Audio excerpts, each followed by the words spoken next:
Welcome, listeners, to another episode of Listen, Learn, and Love, hosted by Richard Ostler. I can probably say that in my sleep. We're in the episode, we're approaching the 680-ish episodes, and this podcast works because of the guests that come on and share their stories. So I'm grateful for the guests. I'm grateful for you listeners that tune in and share the podcast with others. You're the ones that make the podcast work. I don't really track podcast stats. We're not selling our podcast to advertisers, but I noticed we have over 6 million downloads of Listen, Learn, and Love since we started about 5 years ago. So thank you for your support. My guest on today's podcast, joining me from Boston, Massachusetts, one of my favorite cities, is my friend Ashely Dyer. Welcome to the podcast, Ashely. Thank you so much, Richard. Good to be here. Ashely is she's in her late 20s, maybe her early 30s. She can tell us where she is. She's right on the bubble there. She's active LDS. She has written a book that she's going to talk about in this podcast. It's called Women at the Well, Mini Devotionals for Women of Faith. And some of the things that this book talks about: am I truly enough just as I am? Can I find joy and fulfillment in scripture study? When faced with the faith crisis, how do I navigate it through it with strength and resilience? How can I confidently share the gospel without feeling self-conscious or awkward? I still feel that way, listeners. In the midst of hardship, can I truly feel God's presence and solace in his love? How do I embrace courage and choose faith over fear? What is grace? How can I recognize its abundant blessings in my life and share it with others? So this is a little bit what the book's focused on. Ashely's also spoken recently at High Five. That's an online devotional, and I love the topics she addressed: grace over guilt, overcoming perfectionist tendencies in the gospel of Jesus Christ. So you're part of this rising generation of Latter-day Saints, Ashely, that's bravely talking about more of these tender topics. And I believe a lot of Latter-day Saints are looking for people talking about these topics because they're dear to them, and they're trying to navigate how to do these more tender topics under the umbrella of Come Follow Me. I sometimes think this podcast is kind of a practical application of Come Follow Me in real life situations with people like you. Ashely is a traveling nurse, and she may talk about that. She's in Boston right now. She's in a online grad program to be a nurse practitioner, getting her master's at Johns Hopkins. She grew up in Shanghai, China. Our daughter Emily and your cousin Matt Easton that we're going to talk about were in China and stayed at your parents' home. So if your parents are listening, thank you for taking care of our daughter in China. Emily is all over the world, and often people will take her in, and she's a remarkable woman who's also writing a book. So that's a little bit about Ashely. I'm going to read it just a little bit more. She's a nurse, a life coach, an author, speaker, and social media influencer. She is a spiritual mentor and a big advocate for mental and spiritual health, as she shares uplifting messages for wisdom for women of faith on Instagram at ashley.c.dyer, and we'll link to that in the show notes. She served an LDS mission to Tennessee, Nashville, and Brazil, and graduated from BYU College of Nursing in 2018. And she speaks on a range of topics from scripture study and faith crisis to Christian dating and embracing God's plans during times of uncertainty. So she's also the cousin, as I mentioned, to Matt Easton. He's a gay Latter-day Saint who's been on the podcast, and I think you're going to tell a little bit about living in Baltimore. And Matt was in the DC Pride. He was in the Grand Marshal car, and I think you got involved in that, and it was a good experience for you. So you may share a little bit about that. Anyway, that's about 4.5 minutes of introduction and a little about the podcast. How is that okay for an introduction, Ashely? Oh, it's great. I love it. Thank you. And so I'll just kind of let you talk and It's really remarkable that you've written a book, and I love the way you call this your first book. And sometimes these podcast listeners, I think, are good for younger listeners or even older ones that are hearing a personal story in the context of the things you're teaching. Because I'm not sure you'd imagine you'd be a nurse practitioner in Boston on a podcast with your first book coming out and have been in the DC Pride Parade. I'm sure if we took you back to your 16-year-old self, none of that may have been on your immediate radar map. But it's it's just a beautiful story of acting on impressions and receiving a personal revelation and making your way forward. So with that, I'll turn it over to you. Definitely. Thank you so much for the intro. I guess, you've introduced so much about me. I'm trying to figure out where to start, but you're talking about kind of acting on inspiration. And I guess my book just came out this month, actually. I just got the first Amazon package, so that's super exciting. That's cool. Yeah. But kind of through this experience of writing a book, I never really thought I would ever write a book. It all started during the COVID pandemic, actually, and I was a nurse in the pandemic, a nurse of like 1 year out. So never in nursing school did they ever teach me how to carry myself during a worldwide pandemic. It was quite the unexpected experience, and it was very scary at first for me because it was like, I'm going to go to work today and I don't know how I'm going to come out, if I'm going to be, sick or afflicted, or if I'm going to keep going strong. And it was just really an experience that helped me learn how to choose faith over fear in such a crazy time in my life. And I remember in April 2020, I was preparing for General Conference, and I was trying to think of questions to bring to conference. And for some reason, I was just drawing a blank. And that was the conference that the year prior, President Nelson had said, next conference will be unlike any other. I'm not sure if he was thinking about the COVID pandemic, but it was also just interesting because I just could not think of any questions to come up with. And that week, I felt impressed that I needed to just be more grateful. And so I did this, what I never heard of before, but I did a gratitude fast. And I just fasted and just thanked God all 24 hours for all the things that I had been blessed with. And after that, I finally came up with one question to bring to conference. And the question was, what should I be proactively prioritizing in my life to fulfill the mission and plan you have for me on earth, God? And it seems like a simple enough question, but I just felt very impressed to bring that with me to conference. And on conference morning, Saturday morning, I woke up at 5:00 in the morning and I couldn't fall back asleep. And I was so mad because I was like, I need to stay awake for conference. I already fall asleep when I get enough sleep, and I want to make sure that I can be alert, but I just couldn't sleep. And I took a melatonin. That didn't work at all. And then all of a sudden I started getting like this inspiration that I needed to write a book, that God wanted me to write a book. And I was like, I just felt impressed to just get down on my knees and write things down and talk it out with God. And that's when God gave me this vision of like, he wanted me to write a book for women in the church. And he gave me a vision of like, there's a story of the woman at the well, but the vision was just women from all different walks of life coming together at this metaphorical well to share their living water experiences, or the experiences that left them spiritually full and not thirsting again.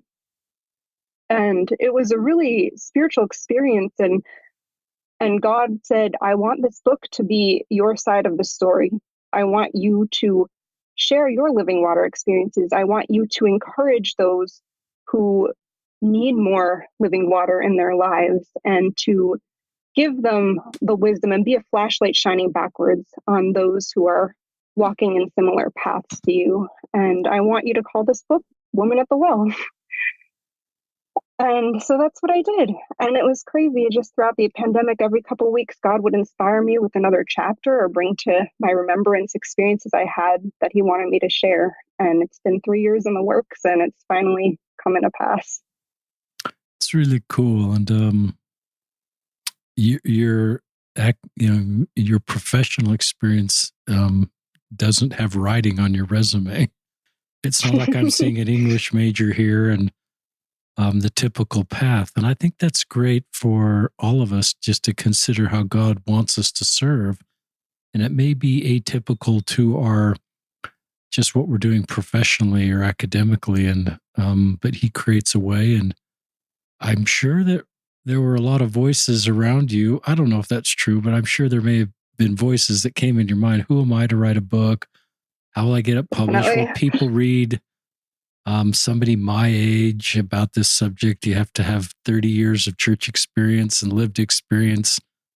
And I think all those voices that might come into your mind, listeners, try to not listen to those voices, because here's somebody that's done something really courageous. And I don't know if anybody in your family's written books or if you ever imagined this, but here you are, a published author, and you're busy with your professional work and your academic work.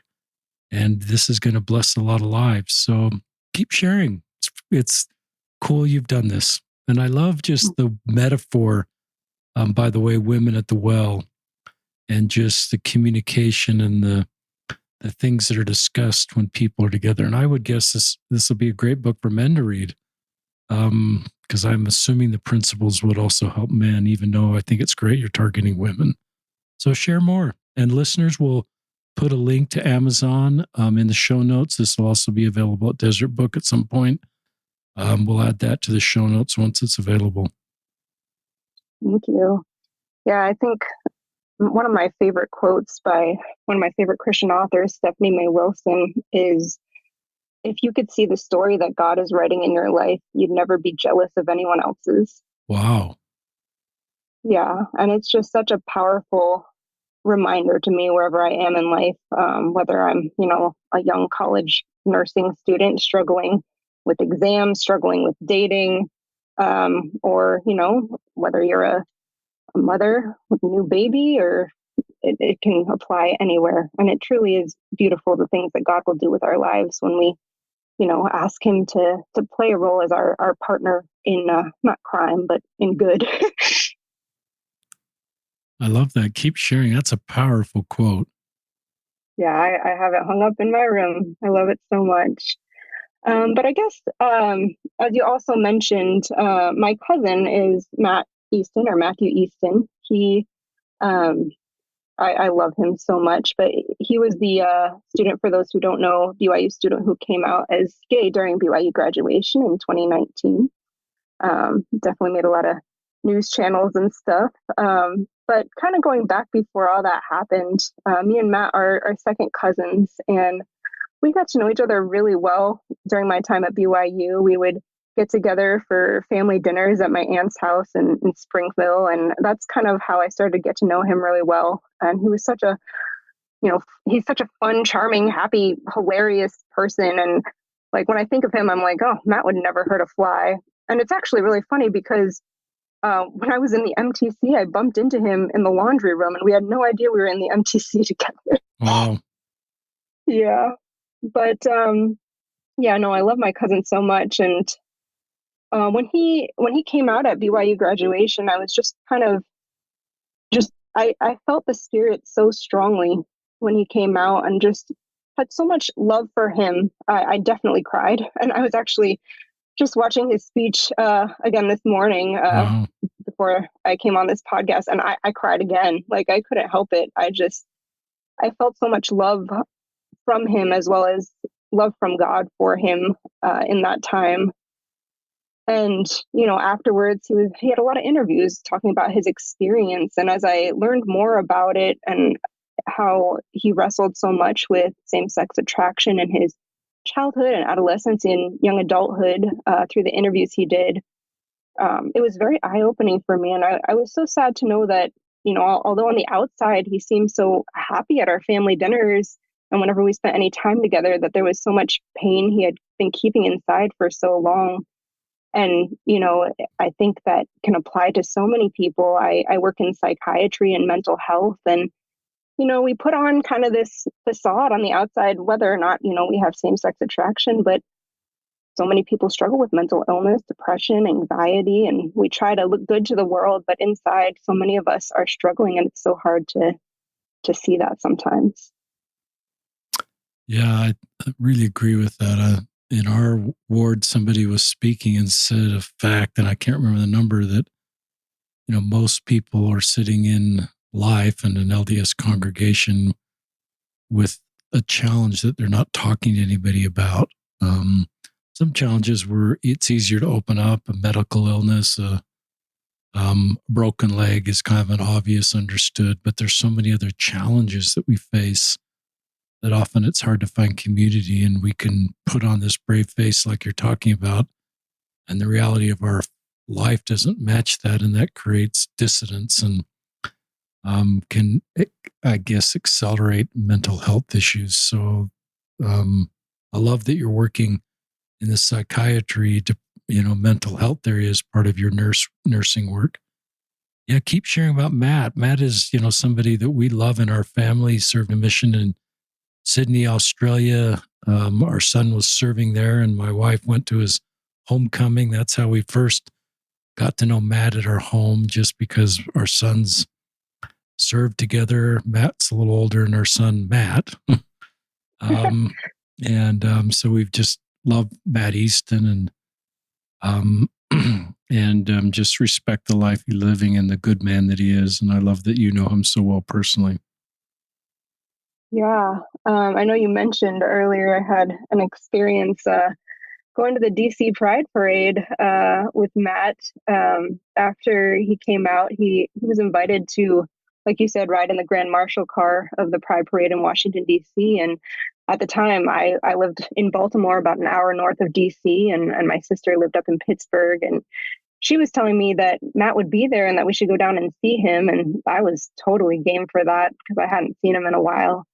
And so he knew my sister was coming, but he did not know that I would be there. And when I walked into his hotel room and surprised him, he just burst into tears and he just hugged me and held me. And I think it just meant the world to him. He told me the other day, he said, I still remember when you surprised me at DC Pride and I just cried in the hotel room while hugging you. And I just felt so loved and so supported. And I hope that I can continue to share love and support for the LGBTQ community as well as anybody who's struggling. And so after that, he actually invited us to be in the parade with him in the Grand Marshal car. Wow. And I have to admit, I had never been to a Pride parade in my life. It wasn't something I'd ever thought to go to, but, I love my cousin so much and I wanted to support him. And so I went for it. And there I was. I found myself throwing out candy and rainbow necklaces to the crowd, and everybody was cheering and shouting. And it was, at first, it was kind of strange and awkward for me, but soon it became just a really beautiful and transformative experience because, like, as I was standing there next to my cousin in that car, throwing out those necklaces and candy, I was hearing the crowd yell out words of support and affirmation to him. And I was just watching him smile and cry and take in all that acceptance and love that he likely never dreamed that he would ever experience. And I just felt so much love too from the crowd. Just there was no judgment. There was no shame, no guilt, no pointing fingers, no stone throwing. It was just pure love and acceptance and support. And it's funny because I was talking to one of my Christian friends the other day, and I told her, it might seem funny, but the place that I felt the most unconditional Christ-like love in my life was a gay pride parade. Wow. And we were just laughing about that. And honestly, to this day, I stand by that right now. So yeah, that was just such a beautiful experience to me and really kind of helped me on this journey of becoming an LDS ally and a safe space for members of the LGBTQ community inside and outside of the church. I love that you had that experience. That's sort of going from supporting Matt, maybe being on the side in the parade, to being in the Grand Marshal car. Yeah. There's no, and I just love that you did that. And, listeners, as Ashely was talking about the feelings that Matt felt, of love, belonging, acceptance, I just thought, why can't we do that in an LDS congregation, in our LDS families? It doesn't take a change in doctrine or policy. You also said no stone throwing, is that we just love LGBTQ people and they feel loved and they feel a sense of belonging and they're hearing kind things about them. Yeah, we don't have a pride parade going down, welcoming LGBTQ people to church, but I think the principles that the feelings you felt there, the feelings that Matt felt, to me, caused me to think, what can I do in my circle of influence, in my family or my congregation, to help LGBTQ people out or closeted feel the same way? So it's just worth reflecting. Because I don't think you sold out our doctrine or our policies or turned your back on the church to be with Matt. I think you actually honored our baptism covenants to mourn, bear, and comfort, and be with each other's in the most important moments of their life, and how much that meant to Matt when you walked into his hotel room, and you can still remember that. So that was brave of you, but awesome of you. And I love that it was a transforming experience. Great job, Ashely. Keep sharing. Thank you. But yeah, speaking of you know, churches and congregations where we can feel that love, I think it's really beautiful looking back at how God prepared my heart to be a safe and loving space for Matt and for my LGBTQ friends and family. When I was at BYU, my bishop, one of my bishops, was Scott McIntosh, That's awesome. and his wife was Becky McIntosh, who wrote the book Love Boldly, which I love and highly recommend.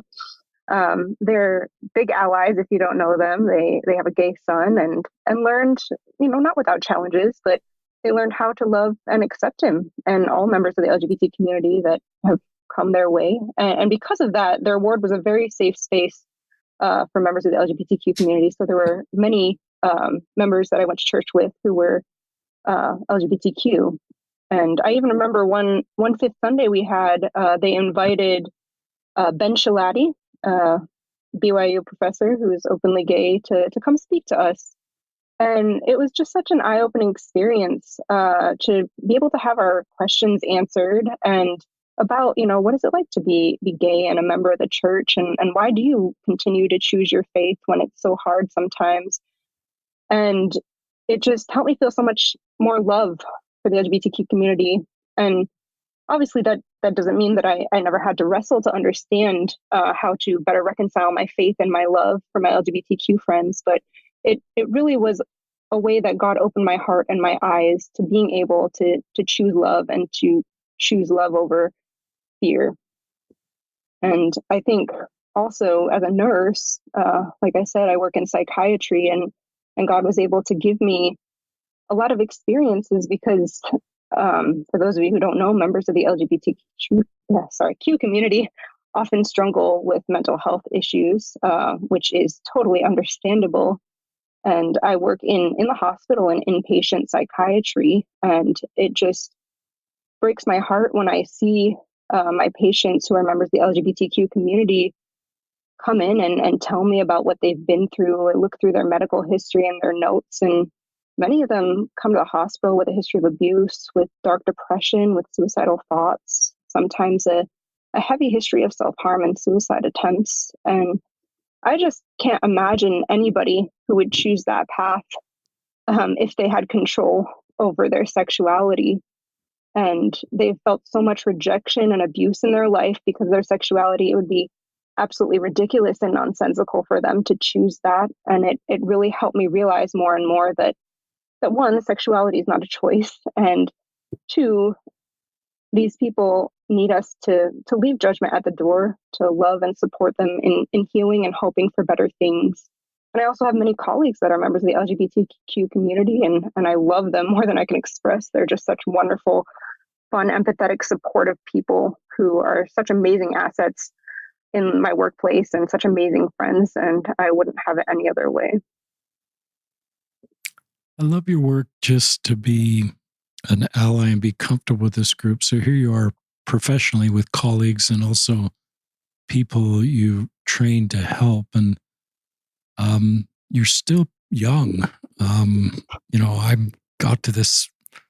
It didn't start for me until I was in my 50s, and it started for you in your 20s. And it just makes me happy that you've got your whole life to be able to help people. And I think it gives you print skills to help other people in other communities as you get used to different marginalized groups. I think you can go to the next group quicker because you develop sort of skills. I've got to listen. I've got to be willing to learn. I've got to be willing to be uncomfortable. As I set aside perhaps past assumptions, but I love you're in this space. And it wasn't just like you met one gay person and then you were to the finish line. I love that I love that you had this experience with Matt. You had the experience with the Macintoshes, with Ben Shalati, with patients, with coworkers. And it's just about part of proximity, listeners, that, to learn about a group of people, you have to be proximate. You listeners know this because you already turned into the podcast. And you've got to, meet with a range of people and still be willing to learn, even if you've already met with the range of people. So I think this is a great sort of personal story of getting to know a group of people that needs to be understood and supported. So keep sharing, Ashely. Thank you. And I guess finally, my experiences with these people were life-changing for sure. But I think one of the more life-changing experiences that helped me feel like I was allowed to love without any hesitance was an experience I had with God, actually. And there was a time in my life where I was just praying and I wanted to know how God felt about the LGBTQ community. I asked him, I said, is it really a sin to be in a same-sex relationship? And his response to me was kind of funny. He was like, what's it to you, Ashely? Is the answer to that question going to change the way you love people? And I was like, oh, that's really interesting now that you bring that up. And I felt like God said, I give you full permission to love my children, independent of their trials and challenges, independent of their sexuality. Love your LGBTQ brothers and sisters, love them unceasingly. Mourn with them when they mourn, comfort them when they need comfort, rejoice with them when they have reason to rejoice, and just be there for them. They're your brothers and sisters. They need your love, just like they need mine. And I want you to just leave judgment at the door. That's not a part of your job description. That is powerful. That is one of the more powerful segments ever shared on this podcast. At least for me personally, it's really moving. I love that you ask God. That we're taught as Latter-day Saints to ask God. And I love that you went to God and asked him this question. And I love his answer. What is it to you, Ashely? Is the answer going to change the way you love people? And then I give you full permission to love my children independent of their trials and sexuality. And how relieving is that? A lot of people have been in this space for a while, just are relieved because through personal revelation and through meeting with people, they just get to the point, my job is to love. He saves, I love. There's an Ensign article that's title. And it's just relieving because you sometimes get in this false dichotomy that to fully love and follow God, you need to stop loving some of his children.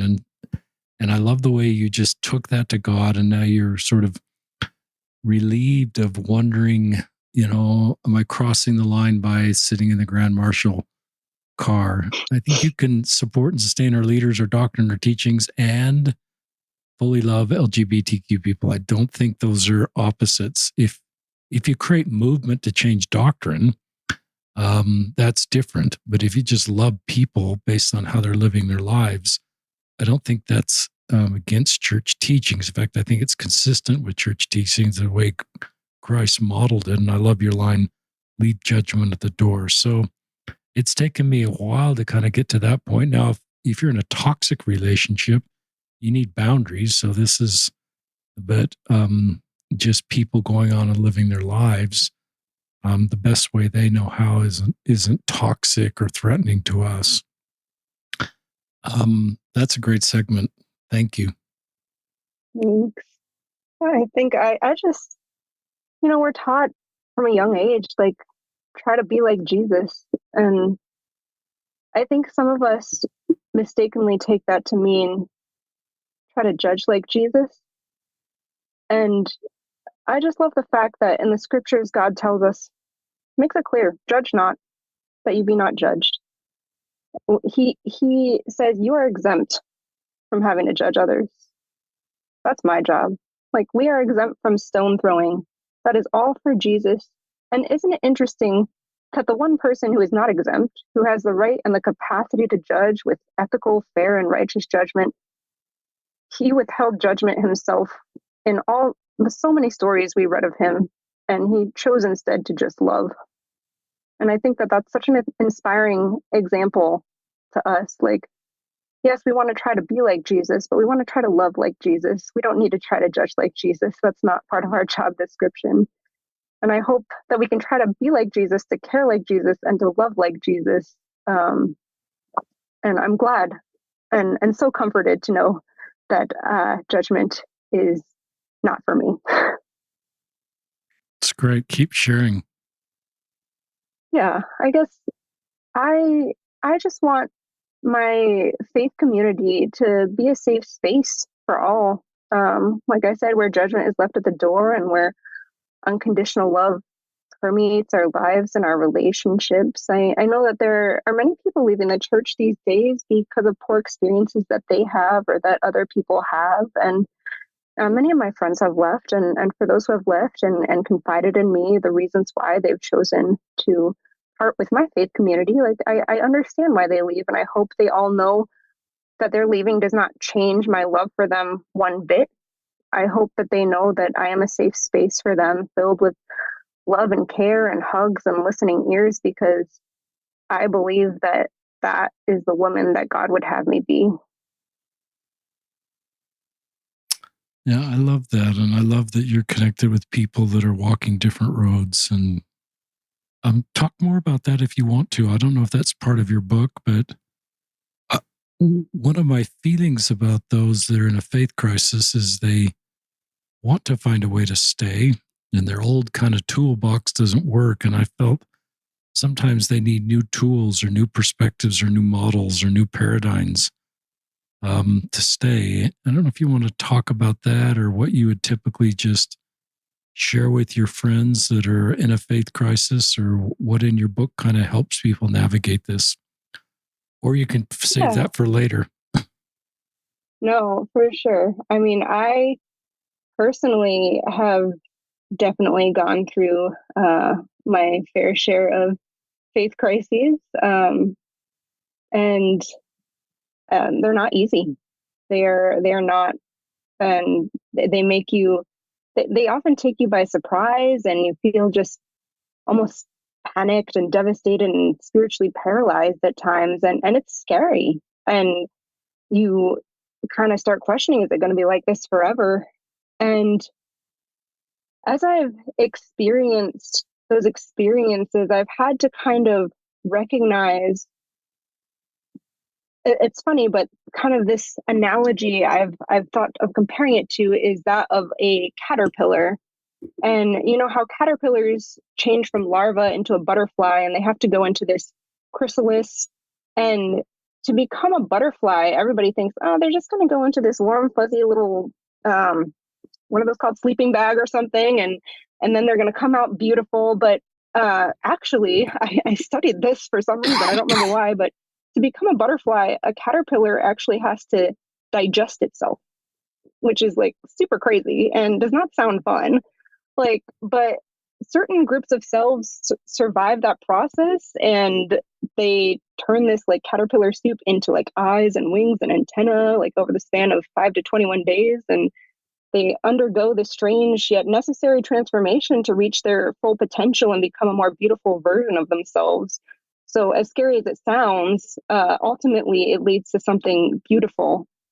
And when I think of this process, I can't help but think of how during a faith crisis, or what I like to call personally a faith transformation, because I think crisis has a negative connotation, we enter this so-called spiritual chrysalis. And these chrysalises can feel dark and lonely and hopeless.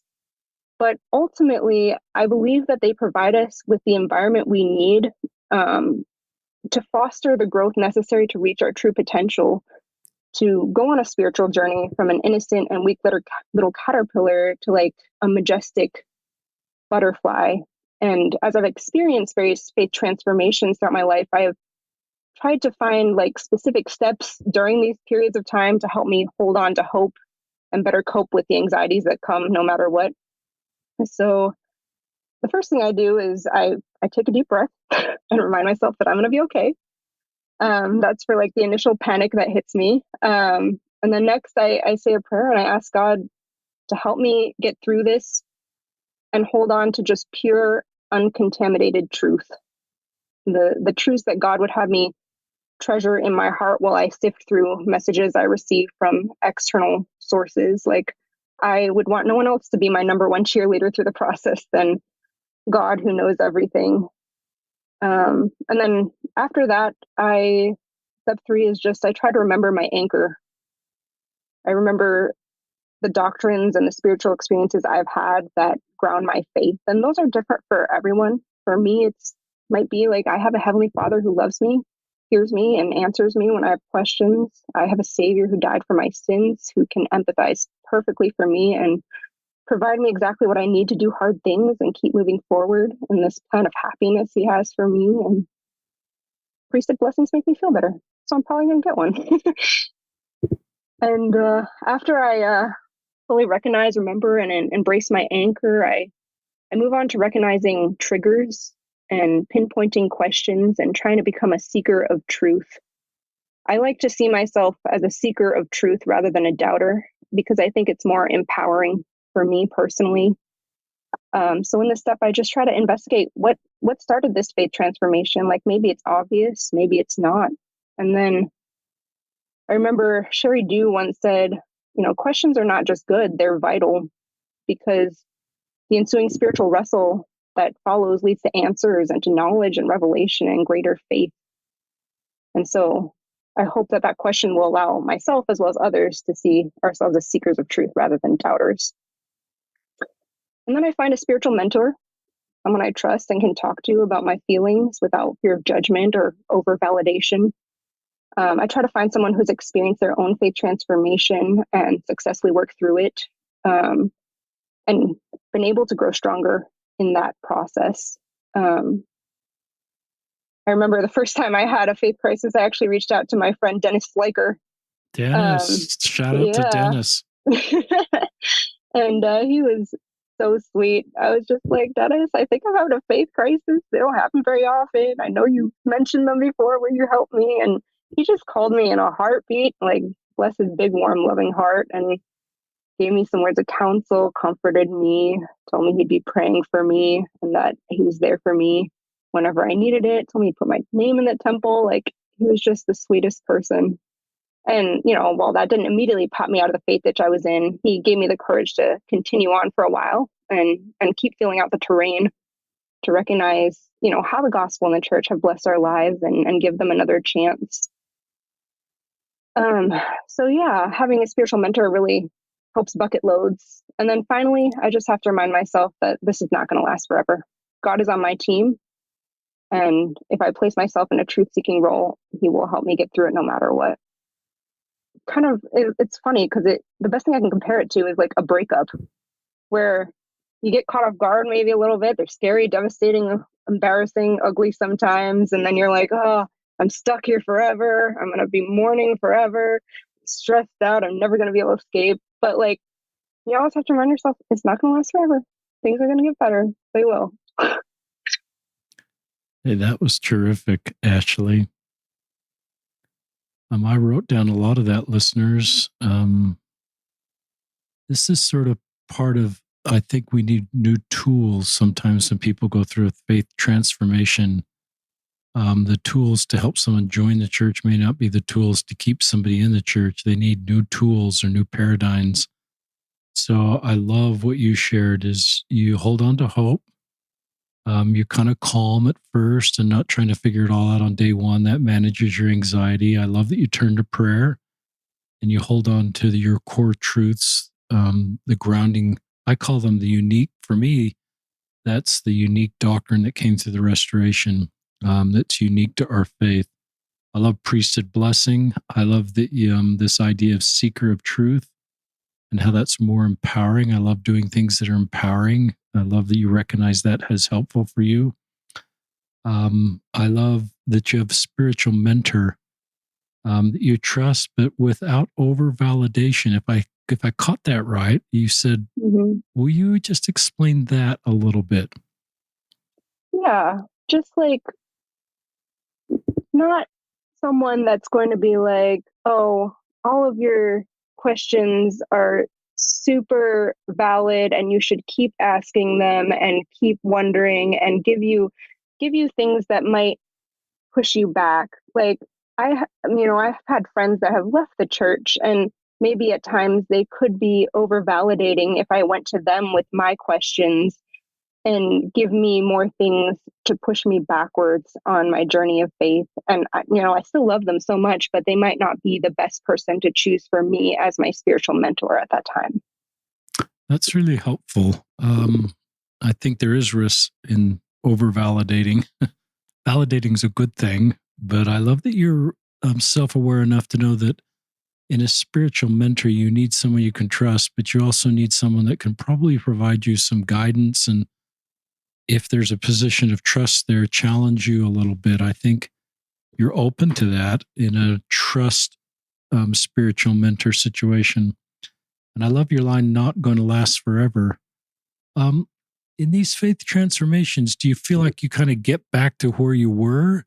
Or do you feel like it's just kind of the new norm as you're going forward, if that makes sense?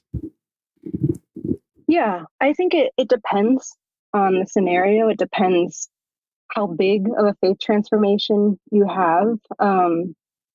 But for me, my faith is at a completely different place. It was like from where it was a few years ago, for sure, based on the different transformative experiences that I've had. And and I don't think that that's bad necessarily. Like, God wants you to grow, God wants you to develop strength and develop different perspectives in your faith. And, if he wanted us to stay the same, then he probably wouldn't have sent us to earth because he wants us to be able to learn and open our minds. And he has so many things to give us. One of my favorite scriptures is in Psalms 139. And that's where it says, like, I am fearfully and wonderfully made. Marvelous are thy works, God. My soul knoweth right well. And then my favorite line from that is, how precious are thy thoughts unto me, O God. How great is the sum of them. If I should count them, they are more in number than the sand of the sea. I may have misquoted that. But just think, God has more precious thoughts for each and every single one of us than the number of sand grains on the sea. And whether those are, words of affirmation and love or words of wisdom, or whether that's calling us out sometimes, they're all precious and he wants to give them to us so badly. And, at times when we feel kind of distant from God, or we feel like we're going through spiritual lows, I think of the painting by Michelangelo in the Sistine Chapel, The Creation of Adam, where God is reaching out to Adam and just his veins are bulging, his hand is fully outstretched, and Adam's kind of just sitting there with his knee bent and his arm kind of bent a little bit. And it reminds me, God hasn't moved an inch he's trying to get to me so badly.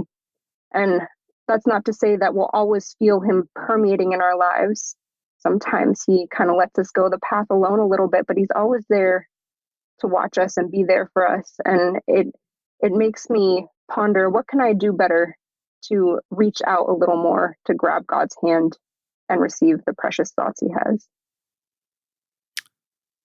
I love that you turn to these scriptures that are helpful. I think that's one of the tools in a faith crisis is we read scriptures at different stages in our life when we're looking for different things. So this idea that God has 1,000 thoughts for each of us, if we're in the middle of a faith transformation, that may mean a different thing to us than before or afterwards. So I think turning to the scriptures and reading through the lens of the things we're trying to think through personally or the things we're trying to help others with, often the scriptures pop out to us that have never popped out to us before.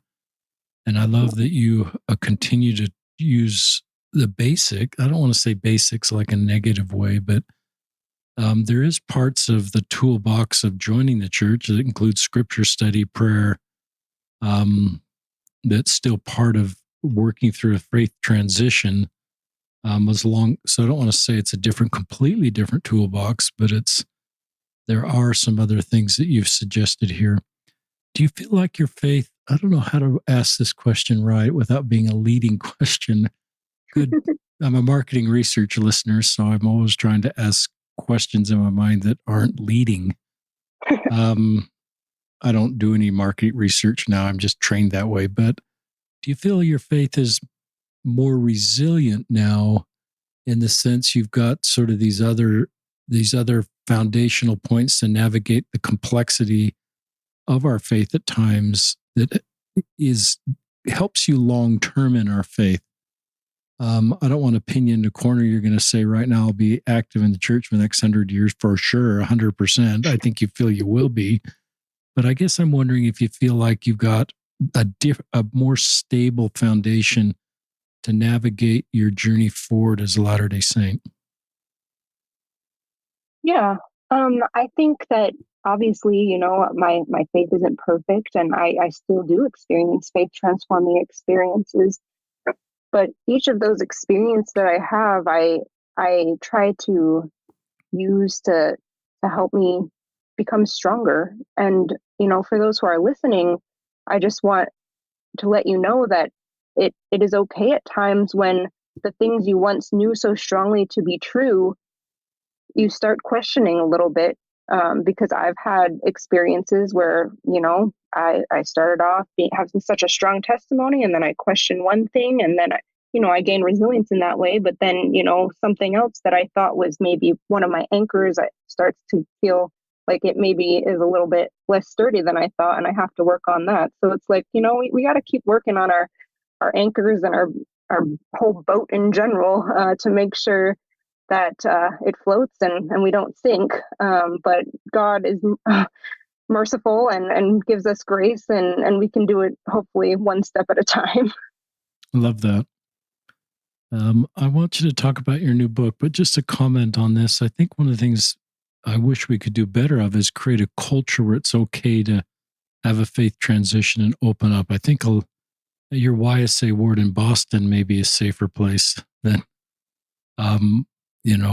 other wards. But I think if we're a local leader or parent, I think we can create a culture that if I have questions, we don't say things that, well, you're on the slippery slope to apostasy or you're lazy because you're having a faith question. And so I think we need to normalize faith transitions. Not every Latter-day Saint will go through that, but many will. And they need to not feel like they've let God down, they've let themselves down, they're on the road to leaving the church because they have honest questions, just like you talked about Sherry Dew's comment. So I think that helps. I met with somebody who's an LDS bishop, and he got a letter from somebody, he's new in this assignment, and he got a letter that was handed to him from a ward member that basically says, I'm out. And we talked about that a little bit, not only what he could do to talk to that member, but one of the things I suggested to him, he said, you're kind of new as a bishop. You could just say, and kind of setting the tone for your ward, you could say, okay, if there's those of you that are in a faith crisis, a faith transition, of honest questions, and you want to talk to me, this is how I will respond if you open up. And I will say these 4 things to you first. Like, you're brave to come in. I love you. Let's talk about this. You're not on the road to apostasy.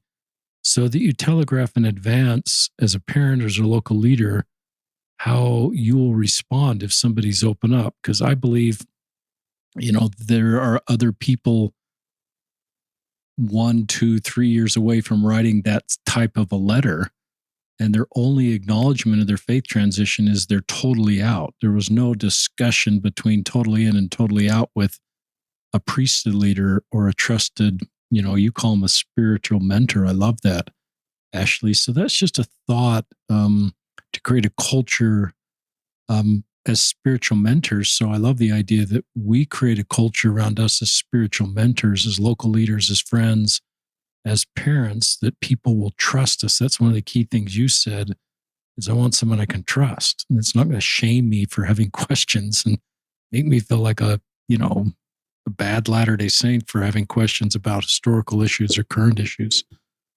But I'm talking too much. I want you to talk about your new book.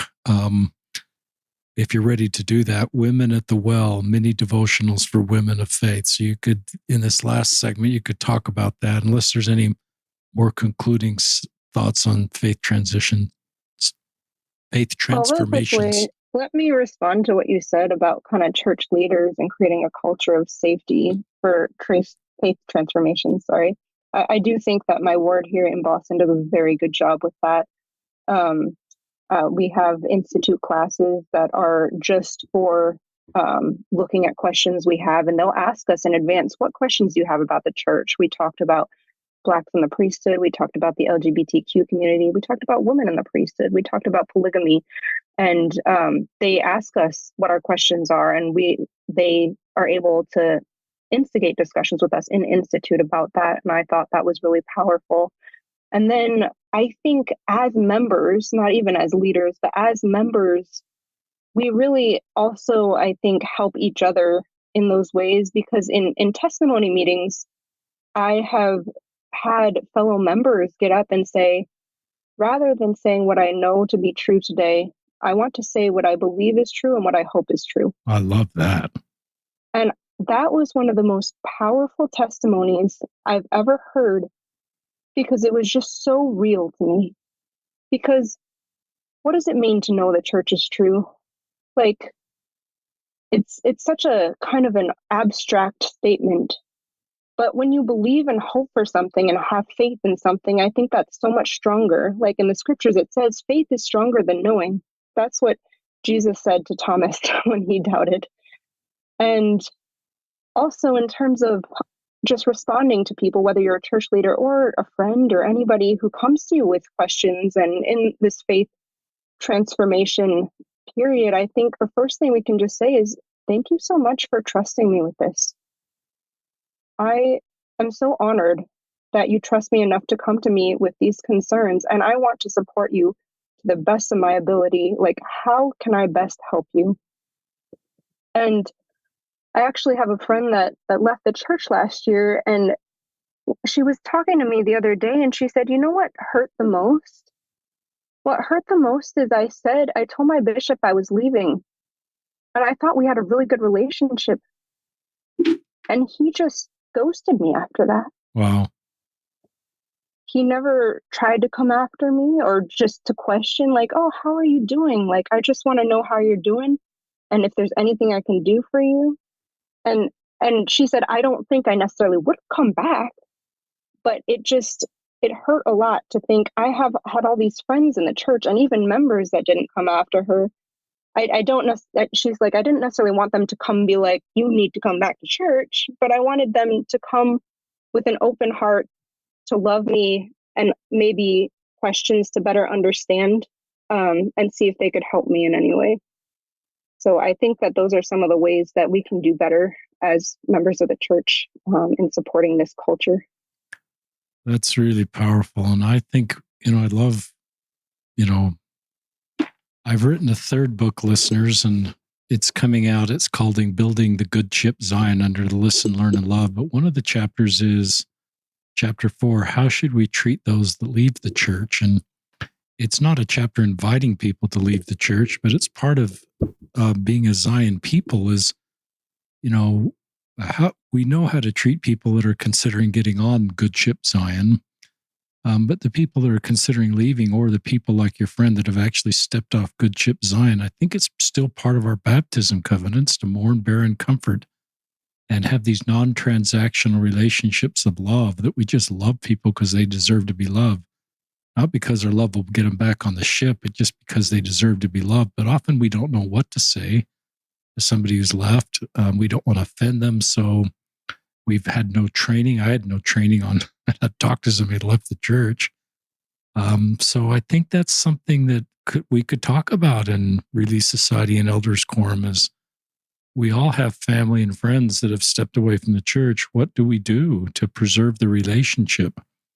And we did a podcast with the Relief Societies that, with the approval of the person leaving the church, threw a thank you party for her for decades of service in the ward and tithing paid. And it didn't cause other people in the ward to leave the church because they saw how well they treated her. It just kept the community intact. They wanted to know her in this Relief Society party. That they loved her and they didn't want that to change, and they recognized her contributions to the church. Now, that's probably not going to be an authorized church program in the handbook, but it's not outside of church teachings to do that.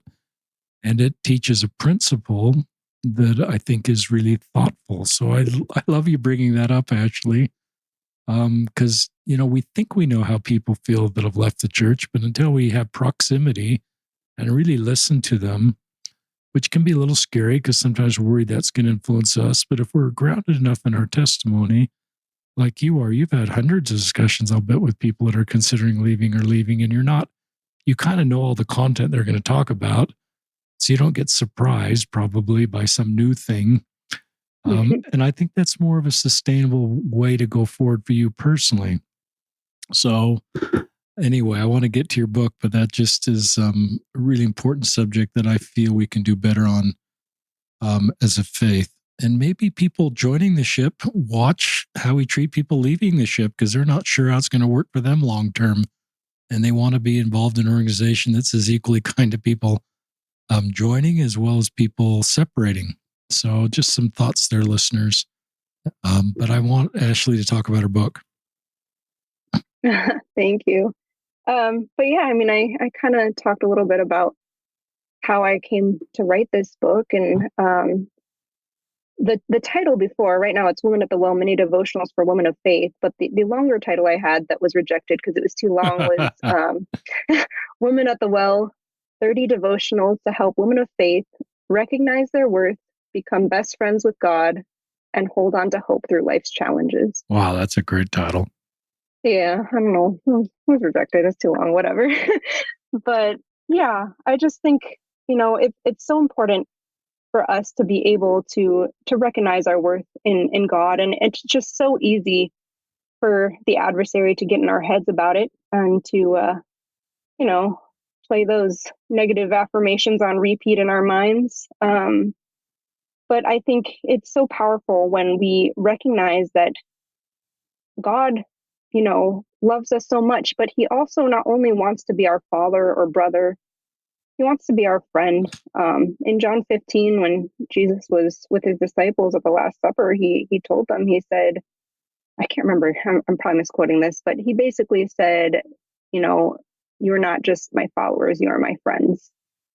And we can become best friends with God, because God, at least my qualifications for a best friend, is someone who knows me really well, who loves me despite my imperfections, and who I can trust completely, who will not judge, not shame, not point fingers, and who has the capacity to fill my cup as I can fill theirs too. And so God truly is the perfect best friend, the perfect cheerleader. And then holding on to hope through life's challenges is a theme throughout all of our lives, I think. We all have challenges, we all have trials of different natures, whether that's like, Matt's challenges with same-sex attraction or my challenges being a nurse in the middle of COVID, and I think that the scriptures and our relationships with God and the power that I've seen come through the gospel of Jesus Christ can really arm us with a capacity to be more aware of our divine nature and worth, to develop a stronger, closer relationship with God, and to have the things we need to walk through challenges without being totally scared and set back and helpless in them. And so kind of my book has like 30 little mini devotionals. You can read them every day, or you can read them whenever you need a spiritual pick-me-up. They're on different topics like, how can I make scripture study more fun? Or, how do I choose faith over fear? Or I'm trying to think things off the top of my head. I do have one about faith transformations in there, and I covered a lot of the stuff I cover in that chapter. Or even things like, if at first you don't succeed, try again. I just read that chapter myself today about how I'm a horrible plant mom, and I've had to learn through trial and error how to become a better plant mom. But at the end of each chapter, there's a little invitation for the reader to kind of apply the contents to their lives and try to recognize their worth better, become better friends with God, and hold on to more hope during life's challenges. This is a great book. Thank you. I'm excited. I love, what you're sharing, and just that we can connect with God. There should be no shame. We don't have to be perfect. That relationship's not earned, just there. Because of our divine nature as children of heavenly parents. And I love that there's 30 of these that can just help us find hope. And you're a life coach. I don't know if you want to talk about that, and even potentially willing to give a free session to listeners, or anything else you can just continue to share. We have more time on anything you'd like to talk about. Yeah, I actually I recently became a life coach. I just completed my coaching certification, and the way I got into life coaching was a couple years ago. I was a young single adult, newly graduated from BYU, trying my luck at adulting, which is not as easy as it looks. We think our parents have it all together, and then we get there and we're like, oh, they're just trying things out too and hoping things work. But I was really struggling with shame, with guilt. I kind of gave a recent devotional on High Five Live about it, and experiencing a lot of spiritual perfectionism that really took me down into depression for a few months. And after a while, was like, this is not how I want to live my life. So I took a course from a Christian couple called Alive and Free. I think they did not pay me to say that, but basically, it really helped me better learn to love myself. It really helped me learn to encounter God in my life more. And because of that, I wanted to be able to share the things that they taught me. And they recently offered to train people to coach like they did. And so I took that course and just got qualified as a course. And for podcast listeners, I specialize in helping people learn to love themselves, to heal from unhealthy root beliefs that we may not even know we have. Some of my unhealthy root beliefs may have been like, oh, I have to be perfect to be loved, or, my body isn't good, or, I'm not enough. I'll always be a disappointment. Those things that sneak into our lives and cause symptoms, but we can't really figure out where they come from. I specialize in countering shame and guilt and perfectionism, navigating faith crises, and also finding purpose in singleness. I'm a member of the YSA community. I love LDS singles. I absolutely adore them. I mean, maybe that's weird because I am one, but the struggle is real. Dating is hard too, and I've had to really partner with God to recognize that I can not put my life on hold to live. We need to start living and stop waiting. So if anybody wants a free life coaching session, I am super down to offer one free coaching session to your listeners. They can just direct message me on Instagram and say, hey, I listened to your podcast episode on Listen, Learn, and Love, and would love to get a free coaching session. But yeah, my Instagram is ashely.c.dyer. It's really cool that you are a life coach. And I love this idea S. Michael Wilcox taught about the compass. This is a compass with 2 feet, and this 1 foot sort of anchored in our restored gospel and some of these truths that you talk about. But I think the other the other foot of that compass can go way out and see good in outside of our faith. So I love that you sometimes reference other Christian people that have blessed your life. And I love that. I don't think that means taking, it isn't like our fixed foot, is off the ground. It's just we've extended because we want to learn all the good and truth and things that other Christian faiths and other people of other faiths bring to the world. This kind of communal garden that Patrick Mason talks about that blesses all of us, and we all have a role in that. But I think part of your life mission is to, you're a grounded Latter-day Saint with that fixed foot, but you're also willing to kind of extend that other foot and see goodness everywhere and see how that can then help you bless other lives, like your coaching. I really love, I've thought about perfectionism and how that that isn't a word, seeped into our culture. And I don't know the answer to that, but I know so many of these milestones we go through as young women, young men are sort of earned milestones. Particularly when we used to have these, scouting program and the medallion program. And so I've wondered if we then think that our relationship with God is sometimes earned, and our love from God is earned just the way we earn things. We earn things academically and professionally, and that's good. I'm not critical of that. Sometimes in our church culture, we earn things. But that relationship isn't like that. As you're teaching, well hand, it's just there. President Monson has a great quote about it's not earned, it's just there because of our divine nature. And I think that lets us access that relationship better if we believe that, even on our worst days, or even, that attending the temple is earned. We have to have, have a belief and behavior hurdle, but our relationship with God is not like that. So sometimes I've wondered if, I like the temples and I agree that we should have a temple recommend, but our relationship with God isn't like that. And so I've wondered how that's all kind of crept into our culture, that sometimes this perfectionist, I've got to earn my relationship with God, that I don't agree with. Now, that's just my thought. I also, you get me thinking, Ashely, and I love you're single, and I love that you own that and find purpose in single. This third book I've written that I referenced earlier, one of the chapters is chapter 6, Better Supporting Single Latter-day Saints. And I love this idea that if you're single, you should feel whole and complete now. And I think you kind of mentioned that. Yeah, I think, being married is a good thing, but it may be outside of the circle of your control to make possible. And you may feel, well, I should be doing something more, and what's wrong with me, and everybody else is getting married. And that's a dangerous road to go down. So I think culturally, we tried to do this in our YSA ward, is the success of our YSA ward was not a scorecard of how many couples we got married. We never talked about that in the culture of our ward. It was just helping people come unto God and come unto Christ and receive ordinances and covenants. And that was really what we tried to model in our YSA ward culture, because we wanted the YSAs to feel complete now.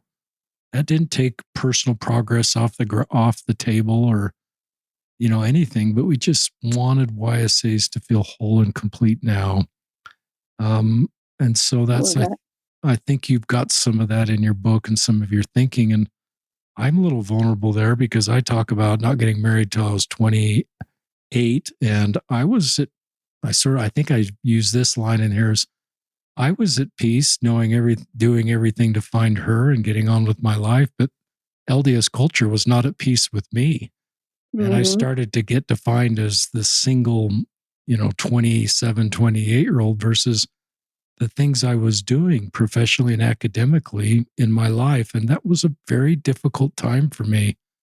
I still remember it was the only time I really didn't feel, I felt some of the rub of church culture in a negative way. And that hasn't quite left me. My mission president gave me really good advice. He said, finding her is a top priority, but it's not time related. And that kind of sustained me for all those years. But for women, it's maybe even different because it may be further outside of her circle of control to actually make happen in her life versus a guy, but not always. So I don't know if that's a whole nother subject. Oh, I love that. I You're love walking that so this much. road in your late 20s, early 30s. Any thoughts on that? Yeah, I mean, that's where that quote that I mentioned earlier that I have in my room really pushes me forward. Just if you could see the story God is writing in your life, you'd never be jealous of anyone else's. Because it's so easy to get jealous when you get all those wedding invites and the baby announcements on your refrigerator. My roommates and I joke it's called the singles awareness fridge. But and then you see Instagram and Facebook, and everybody's having their third child at this point. I'm 30 years old. I just turned 30 this month, and everybody's moving along, and you feel like, oh, what have I done? But I think as we start to ask God and partner with God and say, kind of like the question I asked, what should I be proactively prioritizing in my life to fulfill the mission and plan you have for me? What is the mission you have for me on earth? And I actually asked God, what is my mission right now? And it took a while for him to answer. It took a few months, but then one day I was on a run, and all of a sudden I felt, Ashely, your mission is to create heaven on earth and heaven in you. And I was like, wait, what? I was like, that's a little too cool for me to think up myself.